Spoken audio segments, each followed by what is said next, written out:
Chapter 8, The Chateau d'If. The commissary of police, as he traversed the antechamber, made a sign to two gendarmes, who placed themselves one on Dante's right and the other on his left. A door that communicated with the Palais de Justice was opened, and they went through a long range of gloomy corridors whose appearance might have made even the boldest shudder. The Palais de Justice communicated with the prison, a somber edifice that from its grated windows looks on the clock tower of the Accoules. After numberless windings, Dante saw a door with an iron wicket. The commissary took up an iron mallet and knocked thrice, every blow seeming to Dantes as if struck on his heart. The door opened. The two gendarmes gently pushed him forward, and the door closed with a loud sound behind him. The air he inhaled was no longer pure, but thick and mephitic. He was in prison. He was conducted to a tolerably neat chamber, but grated and barred, and its appearance, therefore, did not greatly alarm him. Besides, the words of Villefort, who seemed to interest himself so much, resounded still in his ears like a promise of freedom. It was 4 o'clock when Dantes was placed in this chamber. It was, as we have said, the 1st of March, and the prisoner was soon buried in darkness. The obscurity augmented the acuteness of his hearing. At the slightest sound he rose and hastened to the door, convinced they were about to liberate him, but the sound died away, and Dantes sank again into his seat. At last, about 10 o'clock, and just as Dantes began to despair, steps were heard in the corridor. A key turned in the lock, the bolts creaked, the massy oaken door flew open, and a flood of light from 2 torches pervaded the apartment. By the torchlight, Dante saw the glittering sabers and carbines of 4 gendarmes. He had advanced at first, but stopped at the sight of this display of force. "Are you come to fetch me?" asked he. "Yes," replied a gendarme. "By the orders of the deputy procureur?" "I believe so." The conviction that they came from Monsieur de Villefort relieved all Dante's apprehensions. He advanced calmly, and placed himself in the center of the escort. A carriage waited at the door, the coachman was on the box, and a police officer sat beside him. "Is this carriage for me?" said Dantes. "It is for you," replied a gendarme. Dante was about to speak, but feeling himself urged forward, and having neither the power nor the intention to resist, he mounted the steps, and was in an instant seated inside between 2 gendarmes.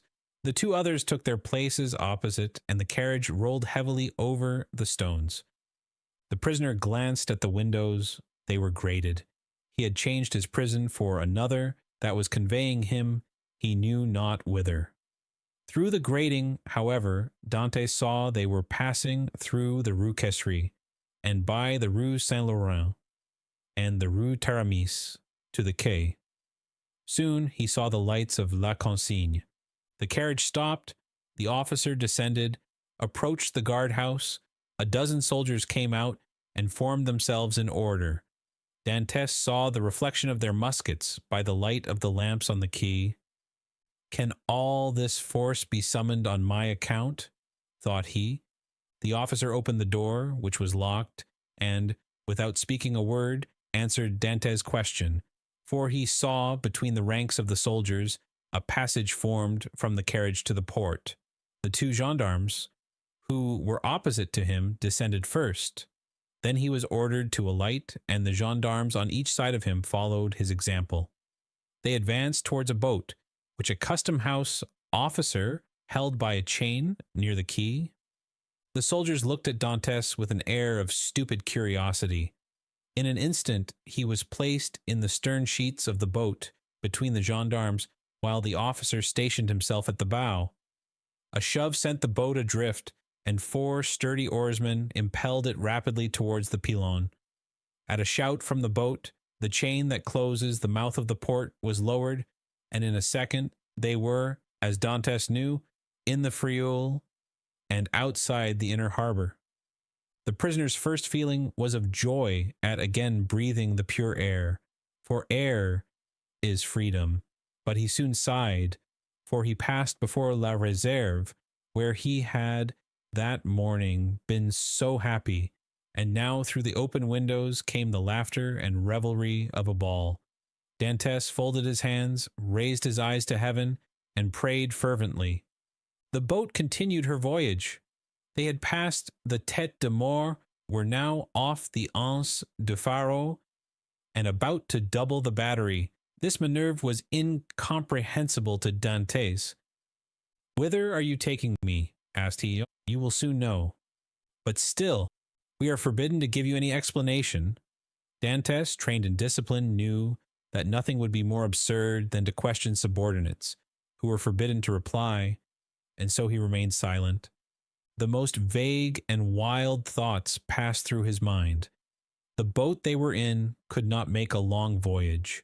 There was no vessel at anchor outside the harbor. He thought perhaps they were going to leave him on some distant point. He was not bound, nor had they made any attempt to handcuff him. This seemed a good augury. Besides, had not the deputy, who had been so kind to him, told him that, provided he did not pronounce the dreaded name of Noirtier, he had nothing to apprehend? Had not Villefort, in his presence, destroyed the fatal letter, the only proof against him? He waited silently, striving to pierce through the darkness. They had left the Ile Ratonneau, where the lighthouse stood, on the right, and were now opposite the Pointe des Catalans. It seemed to the prisoner that he could distinguish a feminine form on the beach, for it was there Mercédès dwelt. How was it that a presentiment did not warn Mercédès that her lover was within 300 yards of her? One light alone was visible, and Dantès saw that it came from Mercédès' chamber. Mercédès was the only one awake in the whole settlement. A loud cry could be heard by her, but pride restrained him, and he did not utter it. What would his guards think if they heard him shout like a madman? He remained silent, his eyes fixed upon the light. The boat went on, but the prisoner thought only of Mercédès. An intervening elevation of land hid the light. Dantès turned and perceived that they had got out to sea. While he had been absorbed in thought, they had shipped their oars and hoisted sail. The boat was now moving with the wind. In spite of his repugnance to address the guards, Dantès turned to the nearest gendarme, and taking his hand, "Comrade," said he, "I adjure you, as a Christian and a soldier, to tell me where we are going. I am Captain Dantès, a loyal Frenchman, thought accused of treason. Tell me where you are conducting me, and I promise you, on my honor, I will submit to my fate." The gendarme looked irresolutely at his companion, who returned for answer a sign that said, "I see no great harm in telling him now," and the gendarme replied, "You are a native of Marseille and a sailor, and yet you do not know where you are going?" "On my honor, I have no idea." "Have you no idea whatever?" "None at all." "That is impossible." "I swear to you, it is true. Tell me, I entreat." "But my orders?" "Your orders do not forbid your telling me what I must know in 10 minutes, in half an hour, or an hour. You see I cannot escape, even if I intended." "Unless you are blind, or have never been outside the harbor, you must know." "I do not." "Look round you, then." Dantès rose and looked forward, when he saw rise within 100 yards of him the black and frowning rock on which stands the Château d'If. This gloomy fortress, which has for more than 300 years furnished food for so many wild legends, seemed to Dantès like a scaffold to a malefactor. "The Château d'If?" cried he. "What are we going there for?" The gendarme smiled. "I am not going there to be imprisoned," said Dantès. "It is only used for political prisoners. I have committed no crime. Are there any magistrates or judges at the Château d'If?" "There are only," said the gendarme, "a governor, a garrison, turnkeys, and good thick walls. Come, Come, do not look so astonished, or you will make me think you are laughing at me in return for my good nature. Dantes pressed the gendarme's hand as though he would crush it. You think, then, said he, that I am taken to the Chateau d'If to be imprisoned there? It is probable, but there is no occasion to squeeze so hard. Without any inquiry, without any formality. All the formalities have been gone through. The inquiry is already made. And so, in spite of Monsieur de Villefort's promises... I don't know what Monsieur de Villefort promised you, said the gendarme, but I know we are taking you to the Chateau d'If. But what are you doing? Help, comrades, help! By a rapid movement, which the gendarme's practiced eye had perceived, Dante sprang forward to precipitate himself into the sea, but 4 vigorous arms seized him as his feet quitted the bottom of the boat. He fell back, cursing with rage. Good, said the gendarme, placing his knee on his chest. This is the way you keep your word as a sailor. Believe soft-spoken gentlemen again. Hark ye, my friend, I have disobeyed my first order, but I will not disobey the second, and if you move, I will blow your brains out. And he leveled his carbine at Dantes, who felt the muzzle against his temple. For a moment the idea of struggling crossed his mind, and of so ending the unexpected evil that had overtaken him. But he bethought him of Monsieur de Villefort's promise, and, besides, death in a boat from the hand of a gendarme seemed too terrible. He remained motionless, but gnashing his teeth and wringing his hands with fury. At this moment the boat came to a landing with a violent shock. One of the sailors leaped on shore, a cord creaked as it ran through a pulley, and Dantes guessed they were at the end of the voyage, and that they were mooring the boat. His guards, taking him by the arms and coat collar, forced him to rise, and dragged him towards the steps that lead to the gate of the fortress, while the police officer carrying a musket with fixed bayonet followed behind. Dantes made no resistance. He was like a man in a dream. He saw soldiers drawn up on the embankment. He knew vaguely that he was ascending a flight of steps. He was conscious that he passed through a door and that the door closed behind him, but all this indistinctly as through a mist. He did not even see the ocean, that terrible barrier against freedom which the prisoners look upon with utter despair. They halted for a minute, during which he strove to collect his thoughts. He looked around. He was in a court surrounded by high walls. He heard the measured tread of sentinels, and as they passed before the light, he saw the barrels of their muskets shine. They waited upwards of 10 minutes. Certain Dantes could not escape. The gendarmes released him. They seemed awaiting orders. The orders came. "Where is the prisoner?" said a voice. "Here," replied the gendarme. "Let him follow me. I will take him to his cell." "Go," said the gendarmes, thrusting Dantes forward. The prisoner followed his guide, who led him into a room almost underground, whose bare and reeking walls seemed as though impregnated with tears.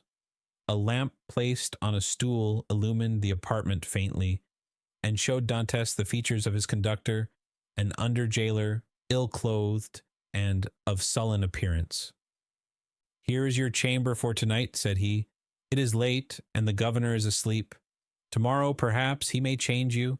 In the meantime, there is bread, water, and fresh straw, and that is all a prisoner can wish for. Good night." And before Dante could open his mouth, before he had noticed where the jailer placed his bread or the water, before he had glanced towards the corner where the straw was, the jailer disappeared, taking with him the lamp and closing the door, leaving stamped upon the prisoner's mind the dim reflection of the dripping walls of his dungeon. Dantes was alone in darkness and in silence, cold as the shadows that he felt breathe on his burning forehead. With the first dawn of day, the jailer returned with orders to leave Dantes where he was. He found the prisoner in the same position, as if fixed there, his eyes swollen with weeping. He had passed the night standing and without sleep. The jailer advanced, Dantès appeared not to perceive him. He touched him on the shoulder. Edmund started. "Have you not slept?" said the jailer. "I do not know," replied Dantès. The jailer stared. "Are you hungry?" continued he. "I do not know." "Do you wish for anything?" "I wish to see the governor." The jailer shrugged his shoulders and left the chamber. Dantès followed him with his eyes and stretched forth his hands towards the open door, but the door closed. All his emotion then burst forth. He cast himself on the ground, weeping bitterly, and asking himself what crime he had committed that he was thus punished. The day passed thus. He scarcely tasted food, but walked round and round the cell like a wild beast in its cage. One thought in particular tormented him, namely, that during his journey hither he had sat so still, whereas he might a dozen times have plunged into the sea, and, thanks to his powers of swimming, for which he was famous, have gained the shore, concealed himself until the arrival of a Genoese or Spanish vessel, escaped to Spain or Italy, where Mercédès and his father could have joined him. He had no fears as to how he should live. Good seamen are welcome everywhere. He spoke Italian like a Tuscan, and Spanish like a Castilian. He would have been free and happy with Mercédès and his father, whereas he was now confined in the Château d'If, that impregnable fortress, ignorant of the future destiny of his father and Mercédès, and all this because he had trusted to Villefort's promise. The thought was maddening, and Dantès threw himself furiously down on his straw. The next morning at the same hour, the jailer came again. "Well," said the jailer, "are you more reasonable today?" Dantès made no reply. "Come, cheer up. Is there anything that I can do for you?" "I wish to see the governor." "I have already told you it was impossible." "Why so?" "Because it is against prison rules, and prisoners must not even ask for it." "What is allowed, then?" "Better fare if you pay for it, books and leave to walk about." "I do not want books. I am satisfied with my food, and do not care to walk about, but I wish to see the governor. If you worry me by repeating the same thing, I will not bring you any more to eat." "Well, then," said Edmund, "if you do not, I shall die of hunger, that is all." The jailer saw by his tone he would be happy to die, and as every prisoner is worth 10 sous a day to his jailer, he replied in a more subdued tone, "What you ask is impossible, but if you are very well behaved, you will be allowed to walk about, and some day you will meet the governor, and if he chooses to reply, that is his affair." "But," asked Dantès, "how long shall I have to wait?" "Ah, a month, 6 months, a year." "It is too long a time. I wish to see him at once." "Ah," said the jailer, "do not always brood over what is impossible, or you will be mad in a fortnight." "You think so?" "Yes, we have an instance here. It was by always offering 1,000,000 of francs to the governor for his liberty that an abbé became mad, who was in this chamber before you." "How long has he left it?" 2 years. "Was he liberated then?" "No, he was put in a dungeon." "Listen," said Dantès, "I am not an abbé, I am not mad, perhaps I shall be, but at present, unfortunately, I am not. I will make you another offer." "What is that?" "I do not offer you 1,000,000 because I have it not, but I will give you 100 crowns if the first time you go to Marseille you will seek out a young girl named Mercédès at the Catalans, and give her 2 lines from me. If I took them and were detected, I should lose my place, which is worth 2,000 francs a year, so that I should be a great fool to run such a risk for 300. "Well," said Dantès, "mark this. If you refuse at least to tell Mercédès I am here, I will some day hide myself behind the door, and when you enter, I will dash out your brains with this stool." "Threats!" cried the jailer, retreating and putting himself on the defensive. You are certainly going mad. The abbé began like you, and in 3 days you will be like him, mad enough to tie up.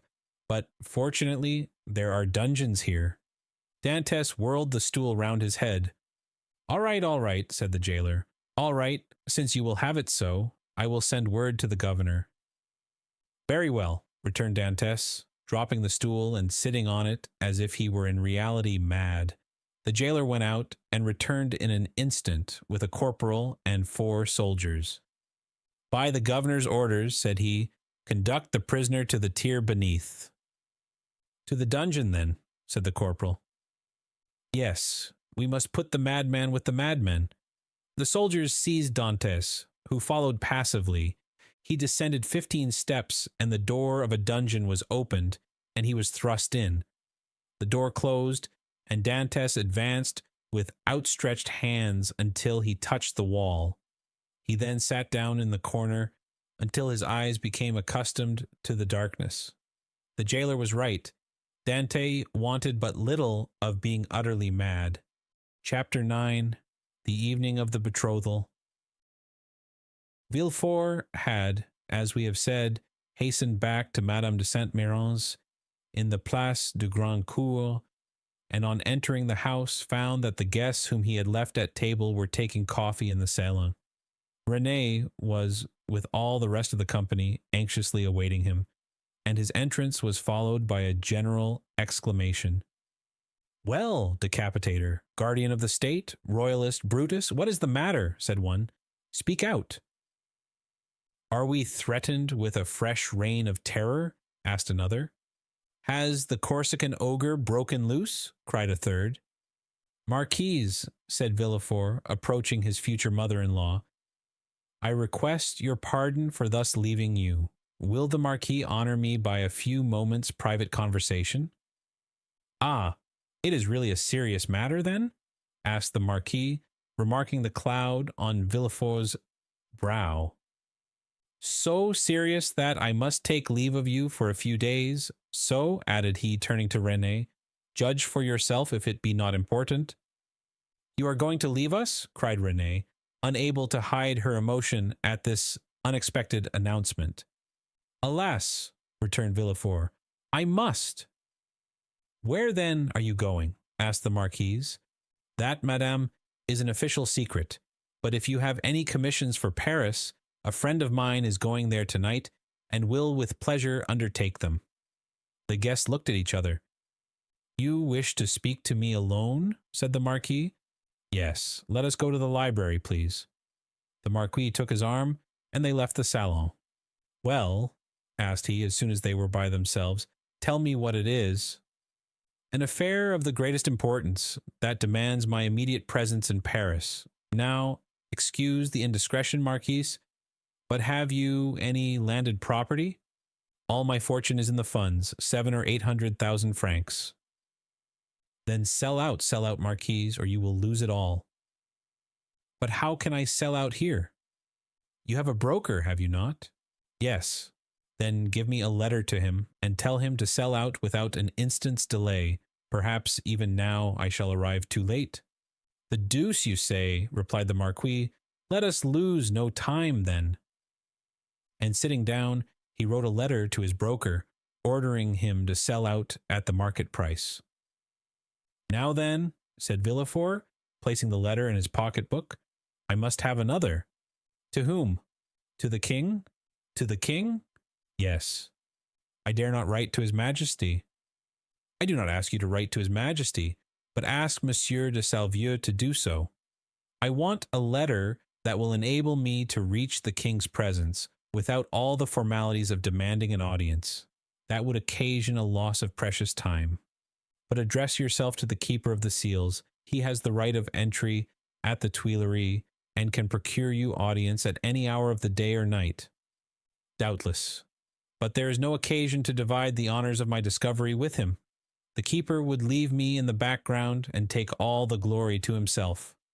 I tell you, Marquis, my fortune is made if I only reach the Tuileries the first, for the king will not forget the service I do him. In that case, go and get ready. I will call Salvieux and make him write the letter. Be as quick as possible. I must be on the road in a quarter of an hour. Tell your coachman to stop at the door. You will present my excuses to the Marquise and Mademoiselle Renée, whom I leave on such a day with great regret. You will find them both here, and can make your farewells in person. 1,000 thanks. And now for the letter. The Marquis rang. A servant entered. Say to the Comte de Salvieux that I would like to see him. Now then, go, said the Marquis. I shall be gone only a few moments. Villefort hastily quitted the apartment, but reflecting that the sight of the deputy procureur running through the streets would be enough to throw the whole city into confusion, he resumed his ordinary pace. At his door he perceived a figure in the shadow that seemed to wait for him. It was Mercédès, who, hearing no news of her lover, had come unobserved to inquire after him. As Villefort drew near, she advanced and stood before him. Dantès had spoken of Mercédès, and Villefort instantly recognized her. Her beauty and high bearing surprised him, and when she inquired what had become of her lover, it seemed to him that she was the judge, and he the accused. The young man you speak of, said Villefort abruptly, is a great criminal, and I can do nothing for him, mademoiselle. Mercédès burst into tears, and, as Villefort strove to pass her, again addressed him. But, at least, tell me where he is, that I may know whether he is alive or dead, said she. I do not know. He is no longer in my hands, replied Villefort, and, desirous of putting an end to the interview, he pushed by her and closed the door as if to exclude the pain he felt. But remorse is not thus banished. Like Virgil's wounded hero, he carried the arrow in his wound, and, arrived at the salon, Villefort uttered a sigh that was almost a sob, and sank into a chair. Then the first pangs of an unending torture seized upon his heart. The man he sacrificed to his ambition, that innocent victim immolated on the altar of his father's faults, appeared to him pale and threatening, leading his affianced bride by the hand, and bringing with him remorse, not such as the ancients figured, furious and terrible, but that slow and consuming agony whose pangs are intensified from hour to hour up to the very moment of death. Then he had a moment's hesitation. He had frequently called for capital punishment on criminals, and owing to his irresistible eloquence, they had been condemned, and yet the slightest shadow of remorse had never clouded Villefort's brow, because they were guilty. At least he believed so. But here was an innocent man whose happiness he had destroyed. In this case, he was not the judge, but the executioner. As he thus reflected, he felt the sensation we have described, and which had hitherto been unknown to him, arise in his bosom, and fill him with vague apprehensions. It is thus that a wounded man trembles instinctively at the approach of the finger to his wound until it be healed. But Villefort's was one of those that never close, or if they do, only close to reopen, more agonizing than ever. If at this moment the sweet voice of Renée had sounded in his ears pleading for mercy, or the fair Mercédès had entered and said, "In the name of God, I conjure you to restore me my affianced husband," his cold and trembling hands would have signed his release. But no voice broke the stillness of the chamber, and the door was opened only by Villefort's valet, who came to tell him that the traveling carriage was in readiness. Villefort rose, or rather sprang, from his chair, hastily opened one of the drawers of his desk, emptied all the gold it contained into his pocket, stood motionless an instant, his hand pressed to his head, muttered a few inarticulate sounds, and then, perceiving that his servant had placed his cloak on his shoulders, he sprang into the carriage, ordering the postilions to drive to Monsieur de Saint-Méran's. The hapless Dante was doomed. As the Marquis had promised, Villefort found the Marquise and Renée in waiting. He started when he saw Renée, for he fancied she was again about to plead for Dantes. Alas, her emotions were wholly personal. She was thinking only of Villefort's departure. She loved Villefort, and he left her at the moment he was about to become her husband. Villefort knew not when he should return, and Renée, far from pleading for Dantes, hated the man whose crime separated her from her lover. Meanwhile, what of Mercedes? She had met Fernand at the corner of the Rue de la Loge. She had returned to the Catalans, and had despairingly cast herself on her couch. Fernand, kneeling by her side, took her hand and covered it with kisses that Mercedes did not even feel. She passed the night thus. The lamp went out for want of oil, but she paid no heed to the darkness, and dawn came, but she knew not that it was day. Grief had made her blind to all but one object. That was Edmond. "Ah, you are there," said she, at length, turning towards Fernand.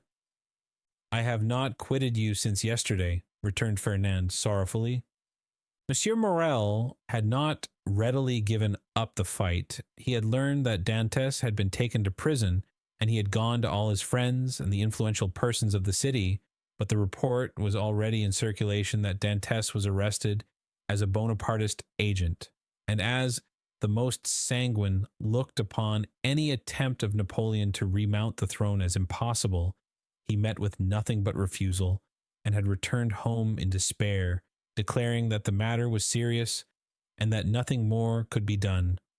Caderousse was equally restless and uneasy, but instead of seeking, like Monsieur Morel, to aid Dantes, he had shut himself up with 2 bottles of black currant brandy in the hope of drowning reflection, but he did not succeed, and became too intoxicated to fetch any more drink, and yet not so intoxicated as to forget what had happened.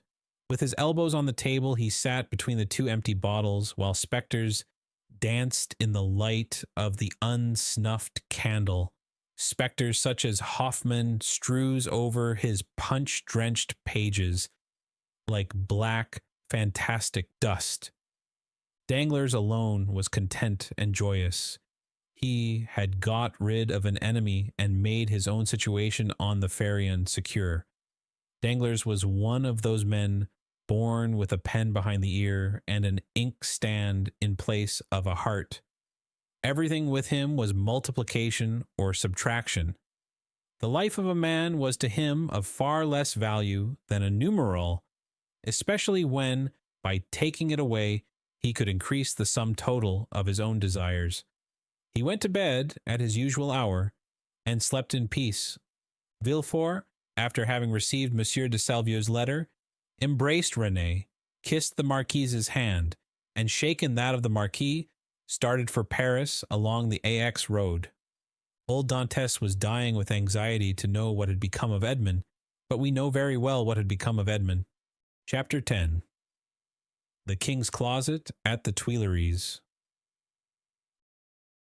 We will leave Villefort on the road to Paris, traveling, thanks to trebled fees, with all speed, and passing through 2 or 3 apartments, enter at the Tuileries the little room with the arched window, so well known as having been the favorite closet of Napoleon, Louis XVIII, and now of Louis Philippe.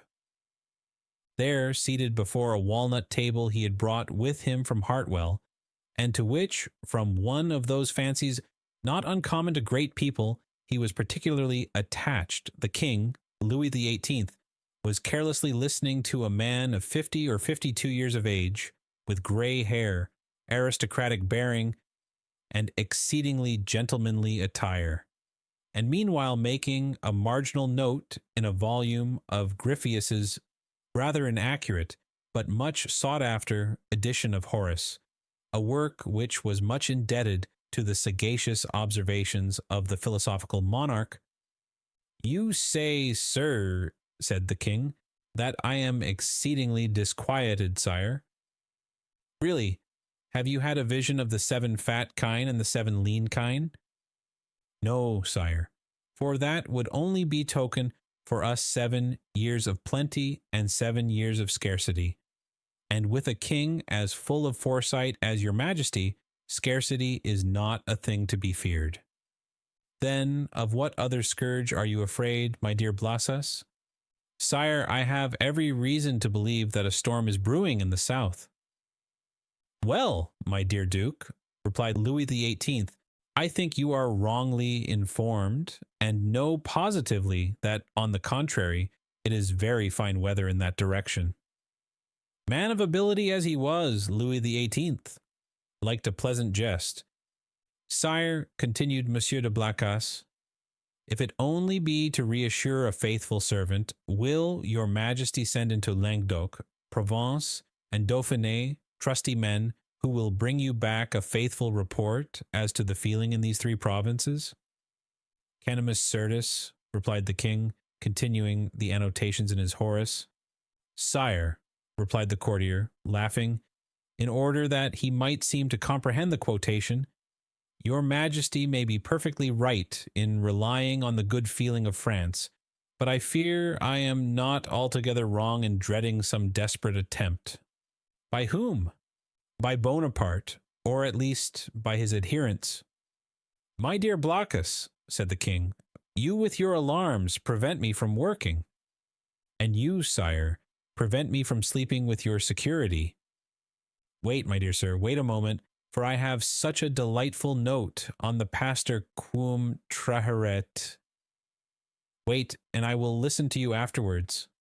There was a brief pause, during which Louis XVIII wrote, in a hand as small as possible, another note on the margin of his Horace, and then looking at the Duke with the air of a man who thinks he has an idea of his own, while he is only commenting upon the idea of another, said, Go on, my dear Duke, go on. I listen. Sire, said Blacas, who had for a moment the hope of sacrificing Villefort to his own profit, I am compelled to tell you that these are not mere rumors destitute of foundation, which thus disquiet me, but a serious-minded man, deserving all my confidence, and charged by me to watch over the south. The Duke hesitated as he pronounced these words, has arrived by post to tell me that a great peril threatens the king, and so I hasten to you, sire. Maladucis avi domum, continued Louis XVIII, still annotating. Does your majesty wish me to drop the subject? By no means, my dear Duke, but just stretch out your hand. Which? Whichever you please, there to the left. Here, sire. I tell you to the left, and you are looking to the right. I mean on my left. Yes, there. You will find yesterday's report of the Minister of Police, but here is Monsieur d'André himself, and Monsieur d'André, announced by the chamberlain in waiting, entered. Come in, said Louis XVIII, with a repressed smile. Come in, Baron, and tell the Duke all you know, the latest news of Monsieur de Bonaparte. Do not conceal anything, however serious. Let us see. The island of Elba is a volcano, and we may expect to have issuing thence flaming and bristling war. Bella, horrida, bella.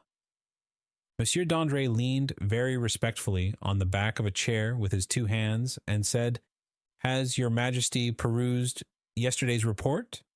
Yes, yes. But tell the Duke himself, who cannot find anything, what the report contains. Give him the particulars of what the usurper is doing in his islet.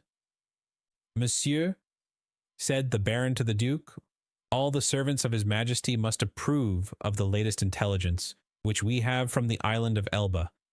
Bonaparte. Monsieur d'André looked at Louis XVIII, who, employed in writing a note, did not even raise his head. Bonaparte, continued the Baron, is mortally wearied, and passes whole days in watching his miners at work at Porto Longone, and scratches himself for amusement, added the king. Scratches himself? Inquired the Duke. What does your majesty mean? Yes, indeed, my dear Duke. Did you forget that this great man, this hero, this demigod, is attacked with a malady of the skin which worries him to death, prurigo? And, moreover, my dear Duke, continued the Minister of Police, we are almost assured that in a very short time the usurper will be insane. Insane! Raving mad, his head becomes weaker, sometimes he weeps bitterly, sometimes laughs boisterously, at other time he passes hours on the seashore, flinging stones in the water, and when the flint makes duck and drake 5 or 6 times, he appears as delighted as if he had gained another Marengo or Austerlitz. Now, you must agree that these are indubitable symptoms of insanity. Or of wisdom, my dear Baron, or of wisdom, said Louis XVIII, laughing.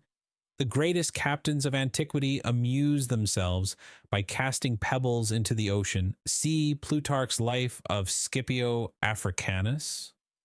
Monsieur de Blacas pondered deeply between the confident monarch and the truthful minister. Villefort, who did not choose to reveal the whole secret, lest another should reap all the benefit of the disclosure, had yet communicated enough to cause him the greatest uneasiness. Well, well, Dandré, said Louis XVIII, Blacas is not yet convinced. Let us proceed, therefore, to the usurper's conversion.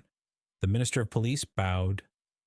The usurper's conversion, murmured the duke, looking at the king and Dandré, who spoke alternately, like Virgil's shepherds. The usurper converted.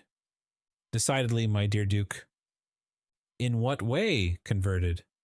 To good principles. Tell him all about it, Baron. Why, this is the way of it, said the minister with the gravest air in the world. Napoleon lately had a review, and as 2 or 3 of his old veterans expressed a desire to return to France, he gave them their dismissal, and exhorted them to serve the good king. These were his own words. Of that I am certain. Well, Blacas, what think you of this? Inquired the king triumphantly, and pausing for a moment from the voluminous scholiast before him. I say, sire, that the minister of police is greatly deceived, or I am. And as it is impossible it can be the minister of police, as he has the guardianship of the safety and honor of your majesty, it is probable that I am in error. However, sire, if I might advise, your majesty will interrogate the person of whom I spoke to you, and I will urge your majesty to do him this honor. Most willingly, Duke. Under your auspices, I will receive any person you please, but you must not expect me to be too confiding. Baron, have you any report more recent than this, dated the 20th of February, and this is the 3rd of March? No, sire, but I am hourly expecting one. It may have arrived since I left my office. Go thither, and if there be none, well, well, continued Louis XVIII, make one. That is the usual way, is it not? And the king laughed facetiously. Oh, sire, replied the minister, we have no occasion to invent any. Every day our desks are loaded with most circumstantial denunciations, coming from hosts of people who hope for some return for services which they seek to render, but cannot. They trust to fortune, and rely upon some unexpected event in some way to justify their predictions. Well, sir, go, said Louis XVIII, and remember that I am waiting for you. I will but go and return, sire. I shall be back in 10 minutes. And I, sire, said M. de Blacas, will go and find my messenger. Wait, sir, wait, said Louis XVIII. Really, Monsieur de Blacas, I must change your armorial bearings. I will give you an eagle with outstretched wings, holding in its claws a prey which tries in vain to escape, and bearing this device, Tenax. Sire, I listen, said de Blacas, biting his nails with impatience. I wish to consult you on this passage, Molli fugens angelitu. You know it refers to a stag flying from a wolf. Are you not a sportsman and a great wolf hunter? Well, then, what do you think of the Molli angelitu? Admirable, sire, but my messenger is like the stag you refer to, for he has posted 220 leagues in scarcely 3 days, which is undergoing great fatigue and anxiety, my dear Duke, when we have a telegraph which transmits messages in 3 or 4 hours, and that without getting in the least out of breath. Ah, sire, you recompense but badly this poor young man, who has come so far, and with so much ardor, to give your majesty useful information. If only for the sake of Monsieur de Salvieux, who recommends him to me, I entreat your majesty to receive him graciously. Monsieur de Salvieux, my brother's chamberlain? Yes, sire. He is at Marseille, and writes me thence. Does he speak to you of this conspiracy? No, but strongly recommends Monsieur de Villefort, and begs me to present him to your majesty. Monsieur de Villefort, cried the king. Is the messenger's name Monsieur de Villefort? Yes, sire. And he comes from Marseille? In person. Why did you not mention his name at once? Replied the king, betraying some uneasiness. Sire, I thought his name was unknown to your majesty. No, no, Blacas. He is a man of strong and elevated understanding, ambitious too, and, pardieu, you know his father's name. His father? Yes, Noirtier? Noirtier, the Girondin? Noirtier, the senator? He himself. And your majesty has employed the son of such a man? Blacas, my friend, you have but limited comprehension.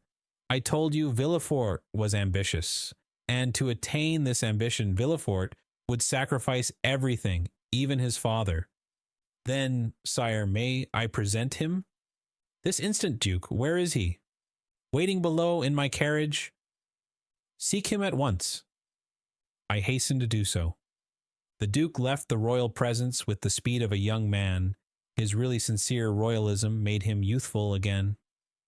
Louis XVIII remained alone, and turning his eyes on his half-opened Horace, muttered, Justum et tenacem propositi virum.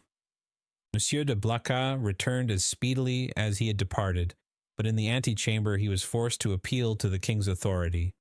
Villefort's dusty garb, his costume, which was not of courtly cut, excited the susceptibility of Monsieur de Brezé, who was all astonishment at finding that this young man had the audacity to enter before the king in such attire. The Duke, however, overcame all difficulties with a word, his Majesty's order, and, in spite of the protestations which the master of ceremonies made for the honor of his office and principles, Villefort was introduced. The king was seated in the same place where the Duke had left him. On opening the door, Villefort found himself facing him, and the young magistrate's first impulse was to pause. Come in, Monsieur de Villefort, said the king. Come in. Villefort bowed, and advancing a few steps, waited until the king should interrogate him. Monsieur de Villefort, said Louis XVIII, the Duc de Blacas assures me you have some interesting information to communicate. Sire, the Duke is right, and I believe your majesty will think it equally important. In the first place, and before everything else, sir, is the news as bad in your opinion as I am asked to believe? Sire, I believe it to be most urgent, but I hope, by the speed I have used, that it is not irreparable. Speak as fully as you please, sir, said the king, who began to give way to the emotion which had showed itself in Blacas's face and affected Villefort's voice. Speak, sir, and pray begin at the beginning. I like order in everything. Sire, said Villefort, I will render a faithful report to your majesty, but I must entreat your forgiveness if my anxiety leads to some obscurity in my language. A glance at the king after this discreet and subtle exordium assured Villefort of the benignity of his august auditor, and he went on, Sire, I have come as rapidly to Paris as possible to inform your majesty that I have discovered in the exercise of my duties not a commonplace and insignificant plot, such as is every day got up in the lower ranks of the people and in the army, but an actual conspiracy, a storm which menaces no less than your majesty's throne. Sire, the usurper is arming 3 ships. He meditates some project, which, however mad, is yet perhaps terrible. At this moment he will have left Elba, to go whither I know not, but assuredly to attempt a landing either at Naples, or on the coast of Tuscany, or perhaps on the shores of France. Your Majesty is well aware that the sovereign of the island of Elba has maintained his relations with Italy and France. I am, sir, said the king, much agitated, and recently we have had information that the Bonapartist clubs have had meetings in the Rue Saint-Jacques. But proceed, I beg of you. How did you obtain these details? Sire, they are the results of an examination which I have made of a man of Marseille whom I have watched for some time and arrested on the day of my departure. This person, a sailor of turbulent character, and whom I suspected of Bonapartism, has been secretly to the island of Elba. There he saw the Grand Marshal, who charged him with an oral message to a Bonapartist in Paris, whose name I could not extract from him. But this mission was to prepare men's minds for a return. It is the man who says this, sire. A return which will soon occur. And where is this man? In prison, sire. And the matter seems serious to you? So serious, sire, that when the circumstance surprised me in the midst of a family festival, on the very day of my betrothal, I left my bride and friends, postponing everything, that I might hasten to lay at your Majesty's feet the fears which impressed me and the assurance of my devotion. True, said Louis XVIII, was there not a marriage engagement between you and Mademoiselle de Saint-Méran, daughter of one of your Majesty's most faithful servants? Yes, yes. But let us talk of this plot, Monsieur de Villefort. Sire, I fear it is more than a plot. I fear it is a conspiracy. A conspiracy in these times, said Louis XVIII, smiling, is a thing very easy to meditate, but more difficult to conduct to an end, inasmuch as re-established so recently on the throne of our ancestors, we have our eyes open at once upon the past, the present, and the future. For the last 10 months, my ministers have redoubled their vigilance in order to watch the shore of the Mediterranean. If Bonaparte landed at Naples, the whole coalition would be on foot before he could even reach Piombino. If he land in Tuscany, he will be in an unfriendly territory. If he land in France, it must be with a handful of men, and the result of that is easily foretold, execrated as he is by the population. Take courage, sir, but at the same time rely on our royal gratitude. Ah, here is Monsieur d'André, cried de Blacas. At this instant the Minister of Police appeared at the door, pale, trembling, and as if ready to faint. Villefort was about to retire, but Monsieur de Blacas, taking his hand, restrained him. Chapter 11. The Corsican Ogre. At the sight of this agitation, Louis XVIII pushed from him violently the table at which he was sitting. "What ails you, Baron?" he exclaimed. "You appear quite aghast. Has your uneasiness anything to do with what Monsieur de Blacas has told me, and Monsieur de Villefort has just confirmed?" Monsieur de Blacas moved suddenly towards the Baron, but the fright of the courtier pleaded for the forbearance of the statesman, and besides, as matters were, it was much more to his advantage that the prefect of police should triumph over him than that he should humiliate the prefect. "Sire," stammered the Baron. "Well, what is it?" asked Louis XVIII. The Minister of Police, giving way to an impulse of despair, was about to throw himself at the feet of Louis XVIII, who retreated a step and frowned. "Will you speak?" he said. "Oh, sire, what a dreadful misfortune! I am, indeed, to be pitied. I can never forgive myself." "Monsieur," said Louis XVIII, "I command you to speak." "Well, sire, the usurper left Elba on the 26th of February and landed on the 1st of March. "And where?" In Italy? Asked the king eagerly. In France, sire, at a small port near Antibes, in the Gulf of Juan. The usurper landed in France, near Antibes, in the Gulf of Juan, 250 leagues from Paris, on the 1st of March. And you only acquired this information today, the 3rd of March. Well, sir, what you tell me is impossible. You must have received a false report, or you have gone mad. Alas, sire, it is but too true. Louis made a gesture of indescribable anger and alarm, and then drew himself up as if this sudden blow had struck him at the same moment in heart and countenance. In France, he cried, the usurper in France. Then they did not watch over this man.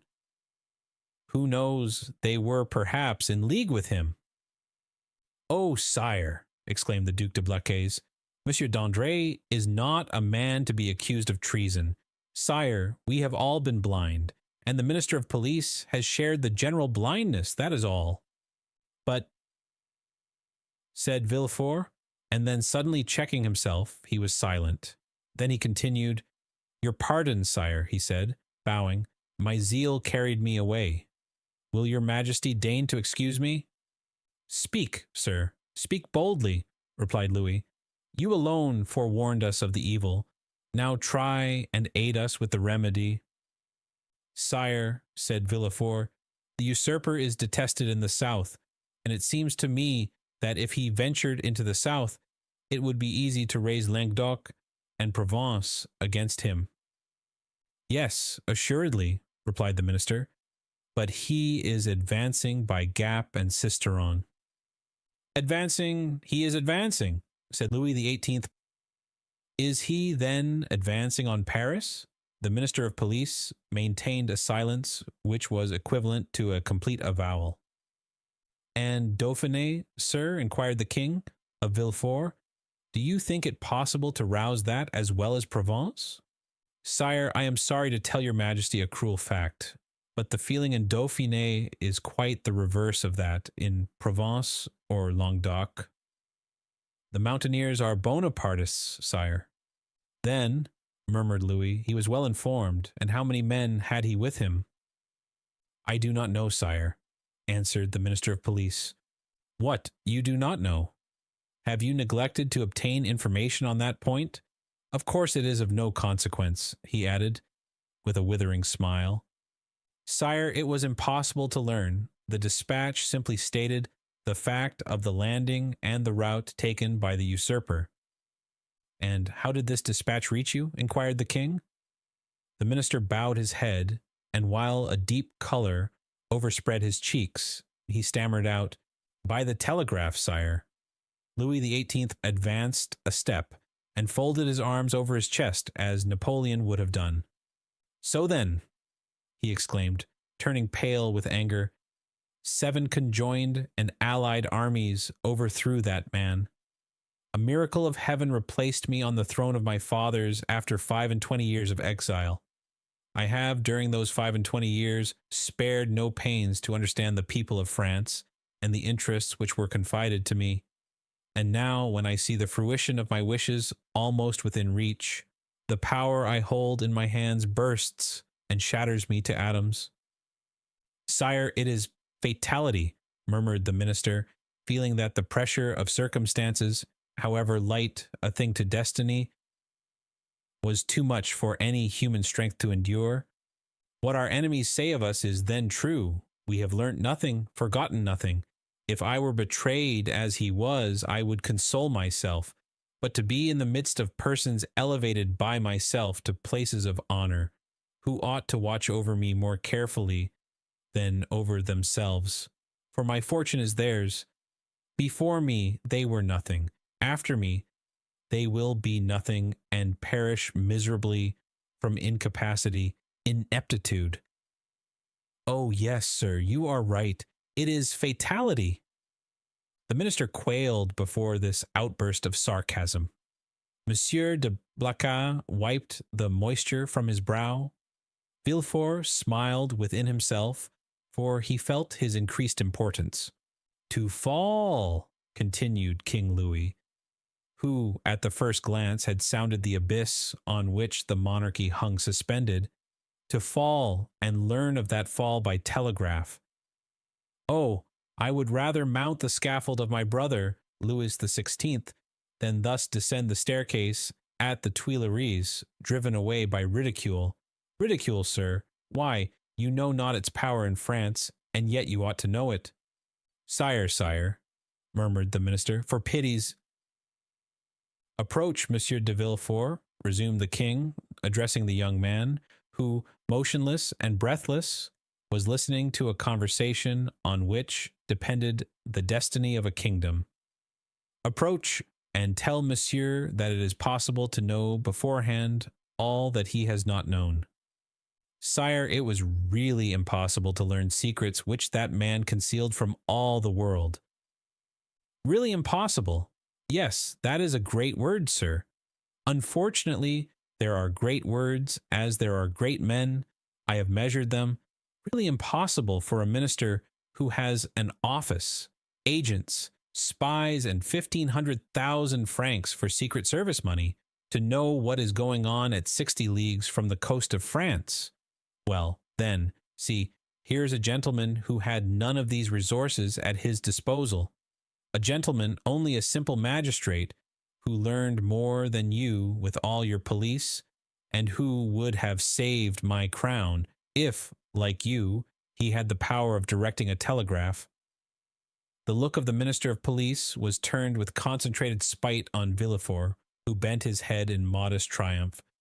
I do not mean that for you, Blacas, continued Louis XVIII, for if you have discovered nothing, at least you have had the good sense to persevere in your suspicions. Any other than yourself would have considered the disclosure of Monsieur de Villefort insignificant, or else dictated by venal ambition. These words were an allusion to the sentiments which the minister of police had uttered with so much confidence an hour before. Villefort understood the king's intent. Any other person would, perhaps, have been overcome by such an intoxicating draught of praise, but he feared to make for himself a mortal enemy of the police minister. Although he saw that Dandré was irrevocably lost. In fact, the minister, who, in the plenitude of his power, had been unable to unearth Napoleon's secret, might, in despair at his own downfall, interrogate Dante, and so lay bare the motives of Villefort's plot. Realizing this, Villefort came to the rescue of the crestfallen minister, instead of aiding to crush him. Sire, said Villefort, the suddenness of this event must prove to your majesty that the issue is in the hands of Providence. What your majesty is pleased to attribute to me as profound perspicacity is simply owing to chance, and I have profited by that chance like a good and devoted servant, that's all. Do not attribute to me more than I deserve, sire, that your majesty may never have occasion to recall the first opinion you have been pleased to form of me. The minister of police thanked the young man by an eloquent look, and Villefort understood that he had succeeded in his design. That is to say, that without forfeiting the gratitude of the king, he had made a friend of one on whom, in case of necessity, he might rely. "'Tis well," resumed the king. "And now, gentlemen," he continued, turning toward Monsieur de Blacas and the minister of police, "I have no further occasion for you, and you may retire. What now remains to do is in the department of the minister of war."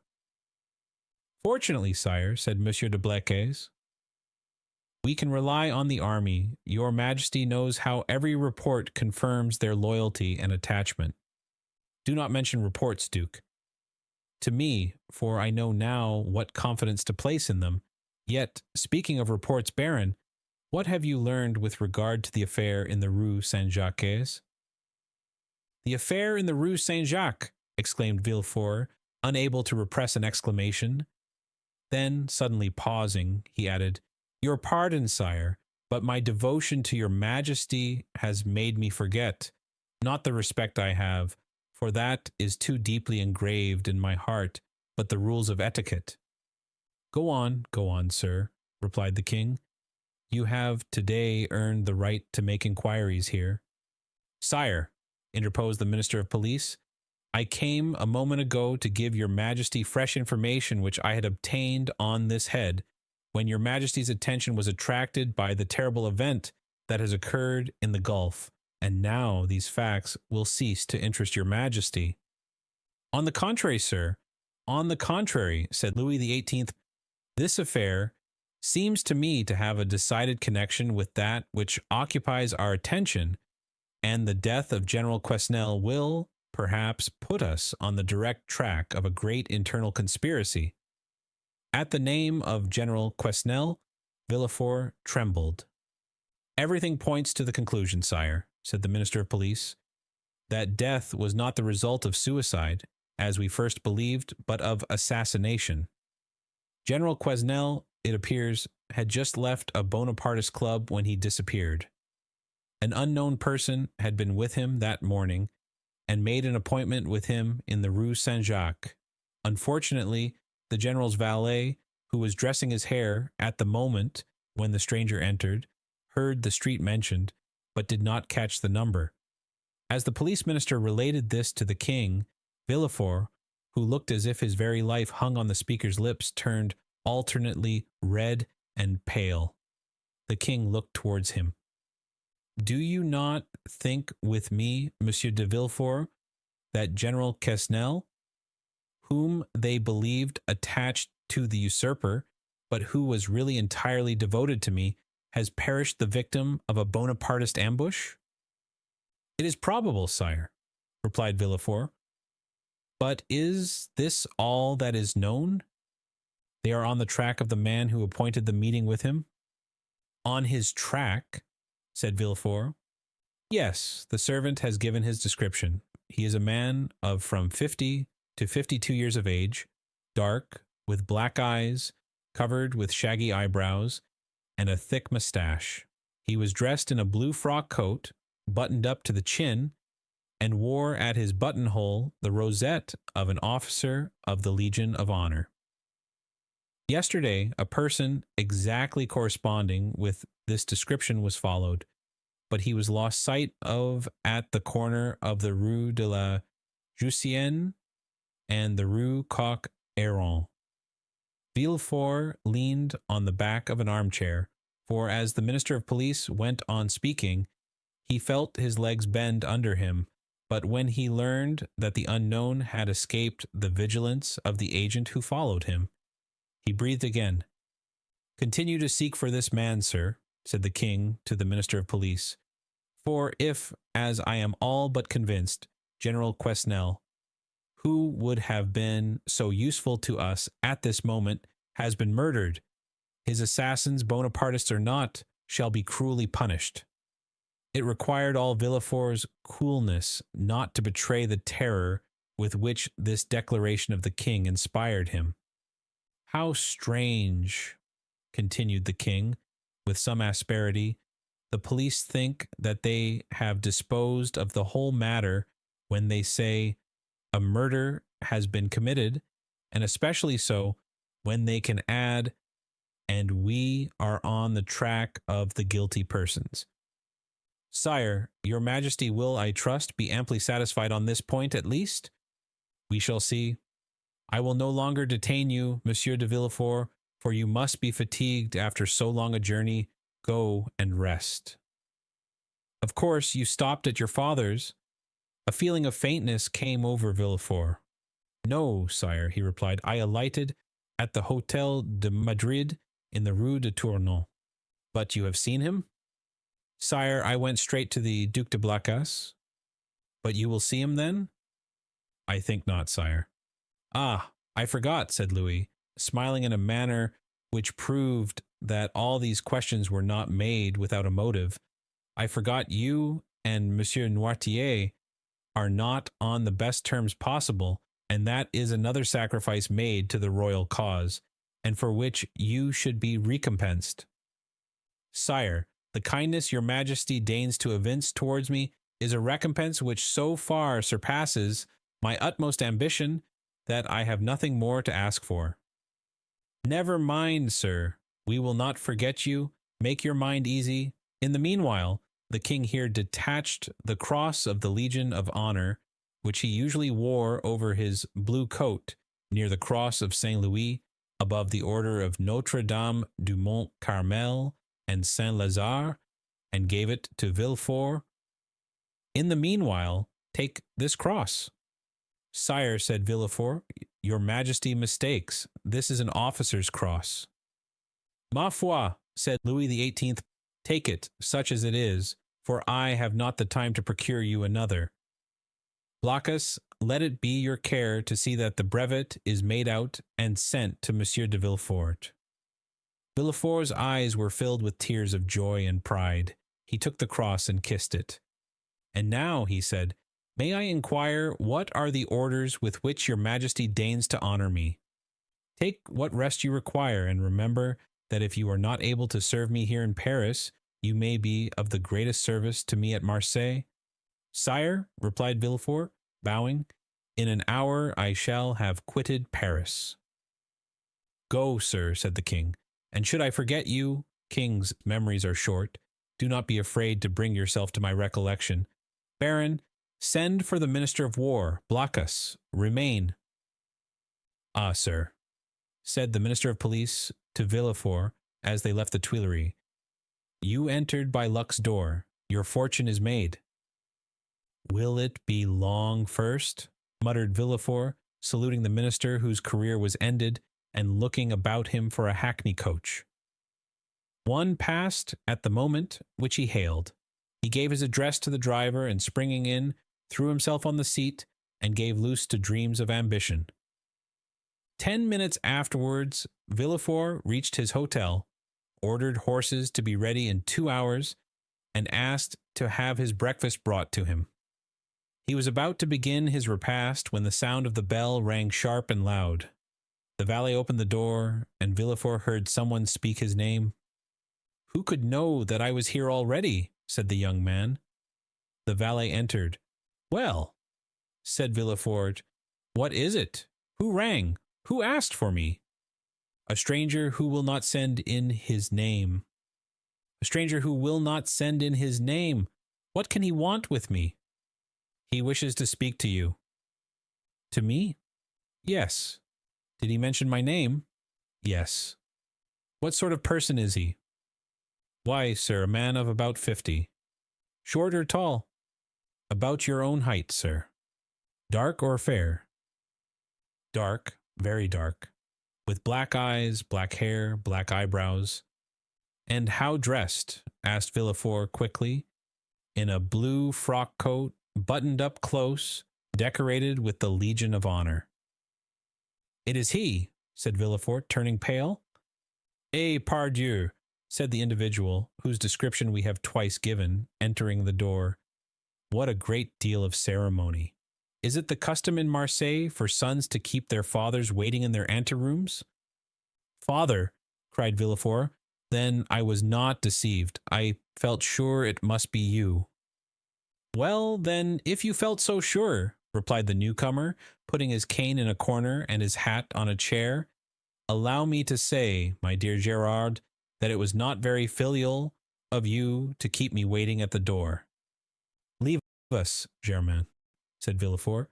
The servant quitted the apartment with evident signs of astonishment. Chapter 12.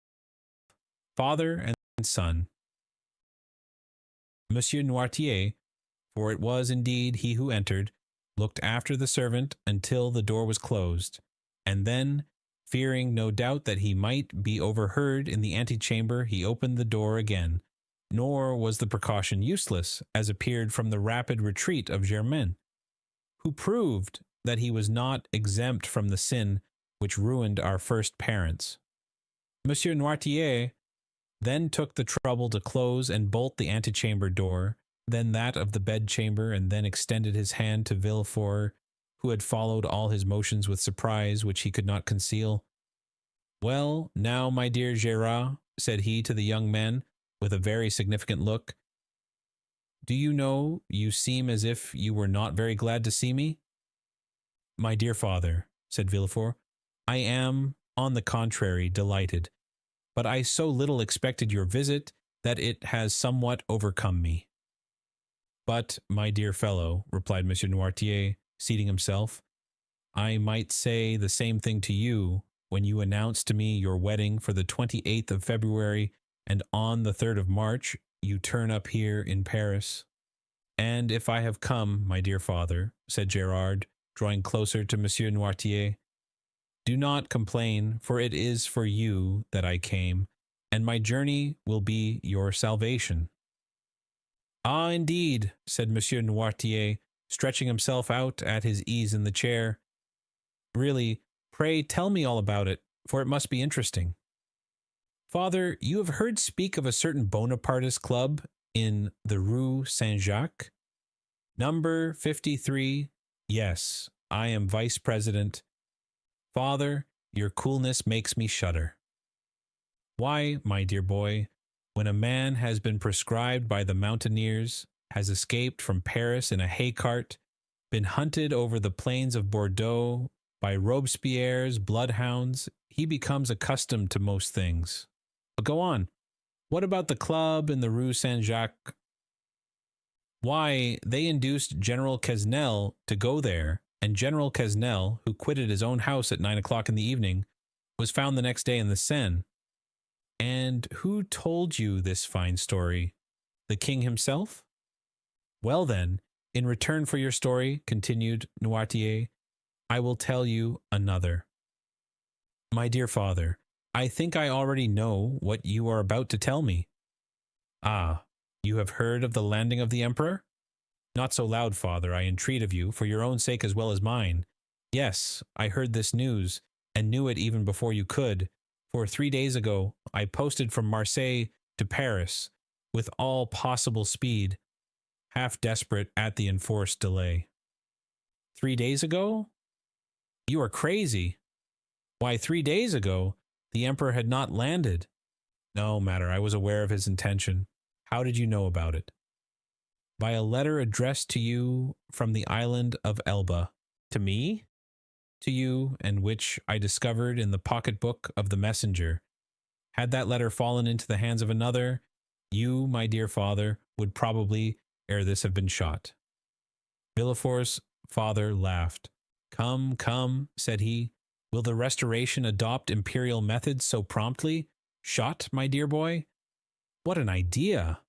Where is the letter you speak of? I know you too well to suppose you would allow such a thing to pass you. I burnt it, for fear that even a fragment should remain, for that letter must have led to your condemnation. And the destruction of your future prospects, replied Noirtier. Yes, I can easily comprehend that, but I have nothing to fear while I have you to protect me. I do better than that, sir. I save you. You do? Why, really the thing becomes more and more dramatic. Explain yourself. I must refer again to the club in the Rue Saint-Jacques. It appears that this club is rather a bore to the police.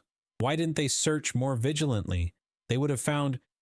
They have not found, but they are on the track. Yes, that the usual phrase? I am quite familiar with it. When the police is at fault, it declares that it is on the track, and the government patiently awaits the day when it comes to say, with a sneaking air, that the track is lost. Yes, but they have found a corpse. The general has been killed, and in all countries they call that a murder. A murder, do you call it? Why? There's nothing to prove that the general was murdered. People are found every day in the Seine, having thrown themselves in, or having been drowned from not knowing how to swim.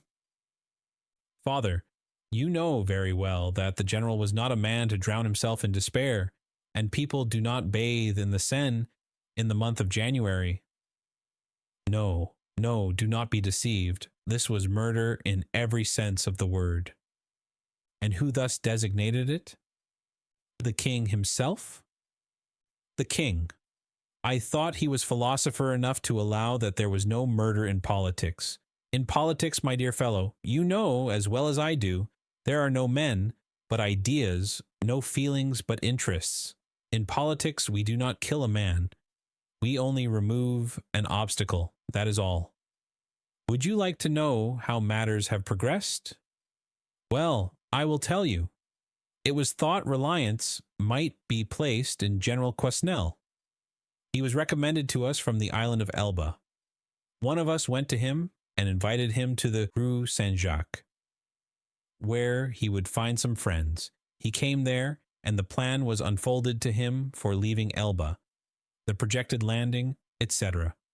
When he had heard and comprehended all to the fullest extent, he replied that he was a royalist. Then all looked at each other. He was made to take an oath and did so, but with such an ill grace that it was really tempting Providence to swear thus. And yet, in spite of that, the general was allowed to depart free, perfectly free. Yet he did not return home. What could that mean? Why, my dear fellow, that on leaving us, he lost his way, that's all. A murder? Really, Villefort, you surprise me. You, a deputy procureur, to found an accusation on such bad premises.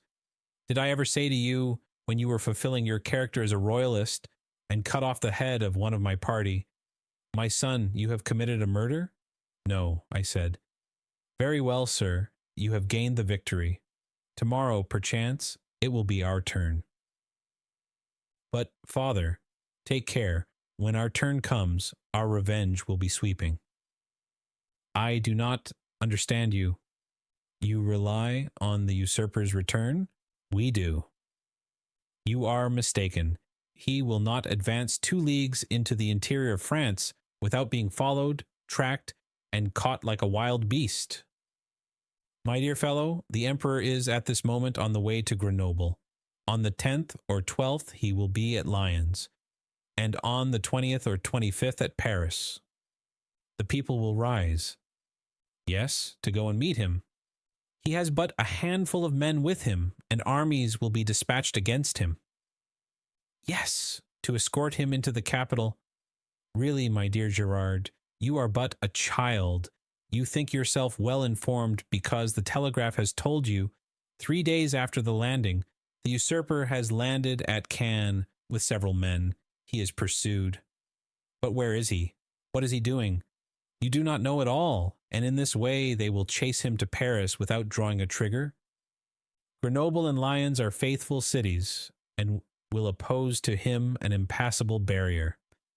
Grenoble will open her gates to him with enthusiasm. All Lyons will hasten to welcome him. Believe me, we are as well informed as you, and our police are as good as your own. Would you like a proof of it? Well, you wished to conceal your journey from me, and yet I knew of your arrival half an hour after you had passed the barrier. You gave your direction to no one but your postilion, yet I have your address, and in proof I am here the very instant you are going to sit at table. Ring then, if you please, for a second knife, fork, and plate, and we will dine together.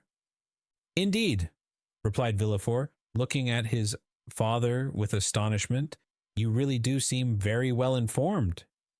Eh? The thing is simple enough. You who are in power have only the means that money produces. We who are in expectation have those which devotion prompts. Devotion, said Villefort with a sneer. Yes, devotion, for that is, I believe, the phrase for hopeful ambition. And Villefort's father extended his hand to the bell rope to summon the servant whom his son had not called. Villefort caught his arm. Wait, my dear father, said the young man. One word more. Say on. However stupid the royalist police may be, they do know one terrible thing. What is that? The description of the man who, on the morning of the day when General Quesnel disappeared, presented himself at his house. Oh, the admirable police have found that out, have they? And what may be that description? Dark complexion, hair, eyebrows, and whiskers black, blue frock coat, buttoned up to the chin, rosette of an officer of the Legion of Honor in his buttonhole, a hat with wide brim, and a cane. Aha, that's it, is it? Said Noirtier.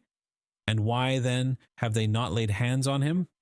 because yesterday or the day before they lost sight of him at the corner of the Rue Coq-Héron. Didn't I say that your police were good for nothing? Yes, but they may catch him yet. True, said Noirtier, looking carelessly around him. True, if this person were not on his guard, as he is.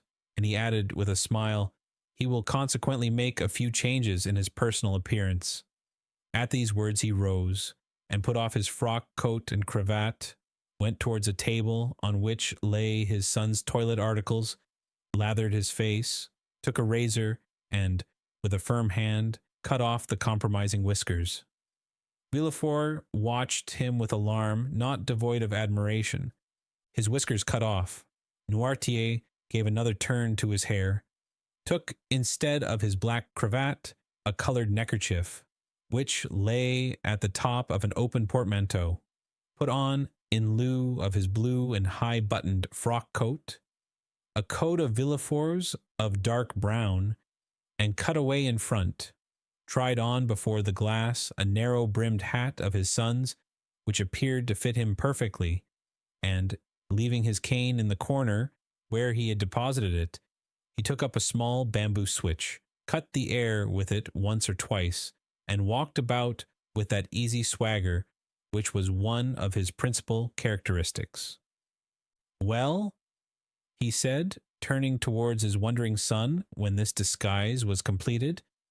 Well, do you think your police will recognize me now? No, father, stammered Villefort. At least, I hope not. And now, my dear boy, continued Noirtier, I rely on your prudence to remove all the things which I leave in your care. Oh, rely on me, said Villefort. Yes, yes. And now I believe you are right, and that you have really saved my life. Be assured I will return the favor hereafter. Villefort shook his head. You are not convinced yet. I hope at least that you may be mistaken. Shall you see the king again? Perhaps. Would you pass in his eyes for a prophet? Prophets of evil are not in favor at the court, father. True, but some day they do them justice. And supposing a second restoration, you would then pass for a great man? Well, what should I say to the king? Say this to him. Sire, you are deceived as to the feeling in France, as to the opinions of the towns and the prejudices of the army. He whom in Paris you call the Corsican ogre, who at Nevers is styled the usurper, is already saluted as Bonaparte at Lyons and Emperor at Grenoble. You think he is tracked, pursued, captured. He is advancing as rapidly as his own eagles. The soldiers you believe to be dying with hunger, worn out with fatigue, ready to desert, gather like atoms of snow about the rolling ball as it hastens onward. Sire, go, leave France to its real master, to him who acquired it, not by purchase, but by right of conquest. Go, sire, not that you incur any risk, for your adversary is powerful enough to show you mercy, but because it would be humiliating for a grandson of St. Louis to owe his life to the man of Arcola, Marengo, Austerlitz. Tell him this, Gerard, or rather tell him nothing. Keep your journey a secret. Do not boast of what you have come to Paris to do or have done. Return with all speed. Enter Marseille at night and your house by the back door, and there remain, quiet, submissive, secret, and, above all, inoffensive. For this time, I swear to you, we shall act like powerful men who know their enemies. Go, my son, go, my dear Gerard, and by your obedience to my paternal orders, or, if you prefer it, friendly counsels, we will keep you in your place. This will be, added Noirtier with a smile, one means by which you may a second time save me, if the political balance should some day take another turn and cast you aloft while hurling me down. Adieu, my dear Gerard, and at your next journey, alight at my door. Noirtier left the room when he had finished, with the same calmness that had characterized him during the whole of this remarkable and trying conversation. Villefort, pale and agitated, ran to the window, put aside the curtain, and saw him pass, cool and collected, by 2 or 3 ill-looking men at the corner of the street, who were there, perhaps, to arrest a man with black whiskers and a blue frock coat and hat with broad brim. Villefort stood watching, breathless, until his father had disappeared at the Rue Bussy. Then he turned to the various articles he had left behind him, put the black cravat and blue frock coat at the bottom of the portmanteau, threw the hat into a dark closet, broke the cane into small bits and flung it in the fire, put on his traveling cap, and calling his valet, checked with a look the 1,000 questions he was ready to ask, paid his bill, sprang into his carriage, which was ready, learned at Lyons that Bonaparte had entered Grenoble, and in the midst of the tumult which prevailed along the road, at length reached Marseille, a prey to all the hopes and fears which enter into the heart of man with ambition and its first successes. Chapter 13. The 100 Days. Monsieur Noirtier was a true prophet, and things progressed rapidly as he had predicted. Everyone knows the history of the famous return from Elba, a return which was unprecedented in the past and will probably remain without a counterpart in the future. Louis XVIII made but a faint attempt to parry this unexpected blow.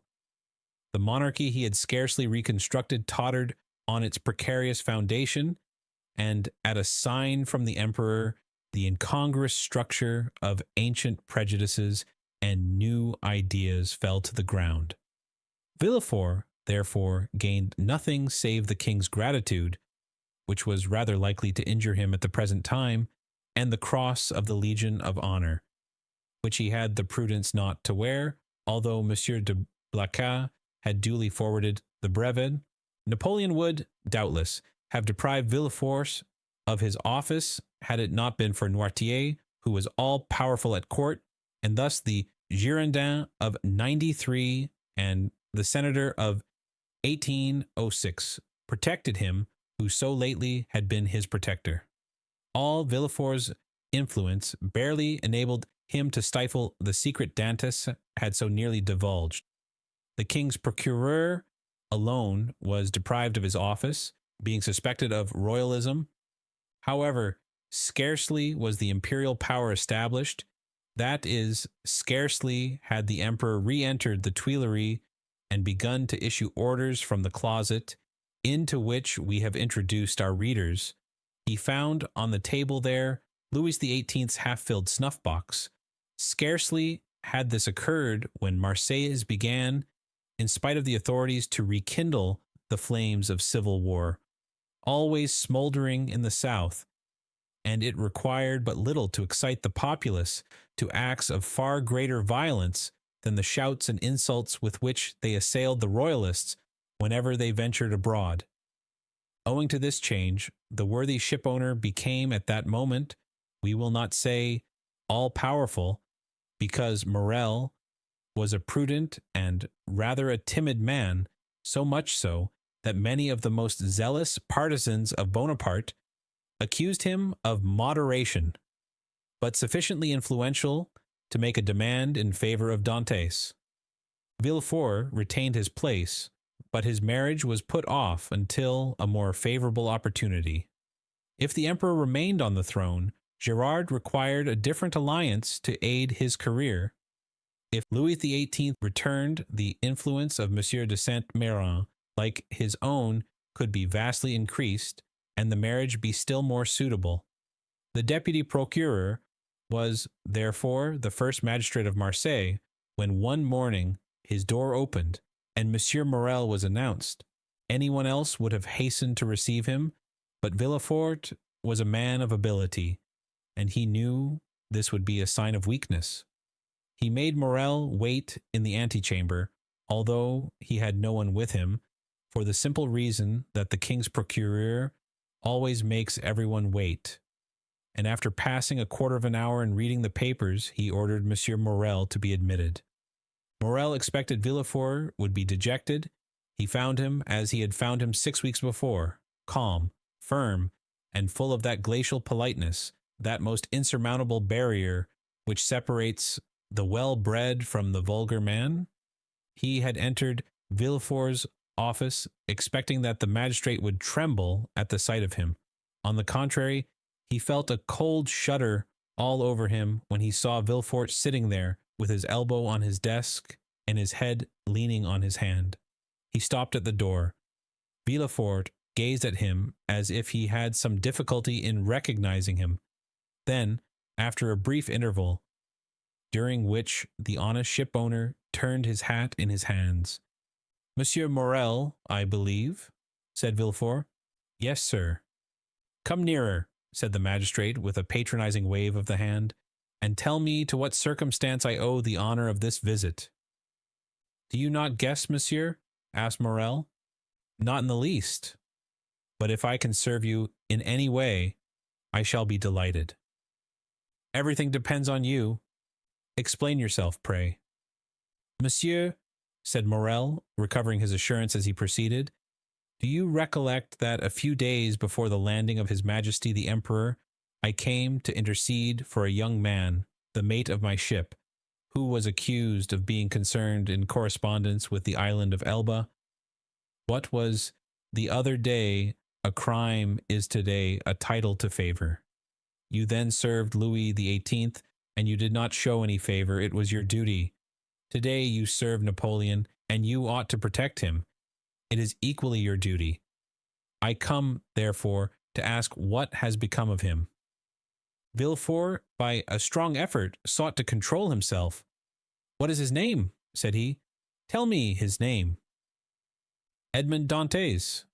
Villefort would probably have rather stood opposite the muzzle of a pistol at 25 paces than have heard this name spoken, but he did not blanch.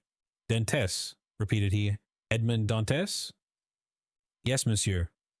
Villefort opened a large register, then went to a table, from the table turned to his registers, and then, turning to Morel, "Are you quite sure you are not mistaken, monsieur?"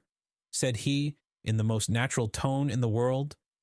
Had Morel been a more quick-sighted man, or better versed in these matters, he would have been surprised at the king's procureur answering him on such a subject, instead of referring him to the governors of the prison or the prefect of the department. But Morel, disappointed in his expectations of exciting fear, was conscious only of the other's condescension. Villefort had calculated rightly. "No," said Morel, "I am not mistaken. I have known him for 10 years, the last 4 of which he was in my service. Do not you recollect I came about 6 weeks ago to plead for clemency, as I come today to plead for justice? You received me very coldly. Oh, the royalists were very severe with the Bonapartists in those days." "Monsieur," returned Villefort, "I was then a royalist, because I believed the Bourbons not only the heirs to the throne, but the chosen of the nation. The miraculous return of Napoleon has conquered me. The legitimate monarch is he who is loved by his people." "That's right," cried Morel. "I like to hear you speak thus, and I augur well for Edmond from it." "Wait a moment," said Villefort, turning over the leaves of a register. "I have it. A sailor who was about to marry a young Catalan girl. I recollect now. It was a very serious charge." "How so?"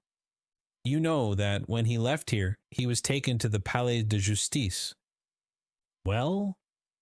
"I made my report to the authorities at Paris, and a week after he was carried off." "Carried off," said Morel. "What can they have done with him?" "Oh, he has been taken to Fenestrelles, to Pignerol, or to the Sainte Margarita Islands. Some fine morning he will return to take command of your vessel. Come when he will, it shall be kept for him.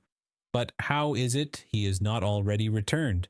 It seems to me the first care of government should be to set at liberty those who have suffered for their adherence to it."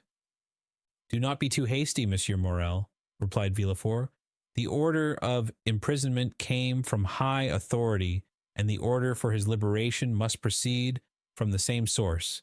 And, as Napoleon has scarcely been reinstated a fortnight. The letters have not yet been forwarded. But, said Morel, is there no way of expediting all these formalities of releasing him from arrest? There has been no arrest. How? It is sometimes essential to government to cause a man's disappearance without leaving any traces, so that no written forms or documents may defeat their wishes. It might be so under the Bourbons, but at present it has always been so, my dear Morel, since the reign of Louis XIV. The emperor is more strict in prison discipline than even Louis himself, and the number of prisoners whose names are not on the register is incalculable. Had Morel even any suspicions, so much kindness would have dispelled them. Well, Monsieur de Villefort, how would you advise me to act? Asked he. Petition the minister. Oh, I know what that is. The minister receives 200 petitions every day and does not read 3. That is true, but he will read a petition countersigned and presented by me. And will you undertake to deliver it? With the greatest pleasure. Dantès was then guilty, and now he is innocent, and it is as much my duty to free him as it was to condemn him. Villefort thus forestalled any danger of an inquiry, which, however improbable it might be, if it did take place, would leave him defenseless. But how shall I address the minister?